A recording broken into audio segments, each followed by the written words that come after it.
Sabet poppy, আপনি জানতে চেয়েছেন এমন কোনো আমল আছে কি যেটা সারা রাত আমাদের শয়তান এবং খারাপ জিন থেকে হেফাজত করবে? সূরা বাকারার আপনার আয়াতুল কুরসি যেটি আছে সেটি আমাদেরকে শয়তান থেকে ইনশাআল্লাহ নিরাপদে রাখবে।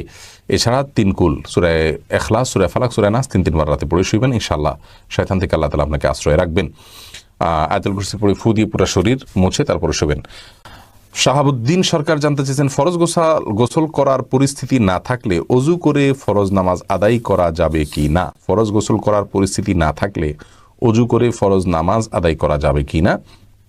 পরিস্থিতি নাই বলতে কি, যদি এমন হয় আপনি যেখানে আছেন সেখানে দীর্ঘ 2-3 মাইল এরিয়া পর্যন্ত কোনো পানি নেই, অথবা আপনি পানি আনতে পারেন সেরকম কোনো ব্যবস্থাপনা নাই, পায়ে হেঁটে মাইলকে মাইল যাওয়া ছাড়া উপায় নেই, তাহলে সেক্ষেত্রে আপনি তায়াম্মুম করতে পারেন। অল্প পানি থাকলে সেটা দিয়া আপনি অজু করলেন। কিন্তু পরিস্থিতি নাই বলতে লোকজন দেখে যাবে, আপনার কাপড় ভিজে যাবে, দ্বিতীয় কাপড় নাই, ভেজা কাপড় দিয়ে আবার নামাজ পড়তে হবে, বা এরকম কোনো কজ যেগুলো আসলে আপনার জন্য কঠিন হলেও অসম্ভব নয়, তাহলে সেটাতে সেই পরিস্থিতিতে আপনার এটা চলবে না।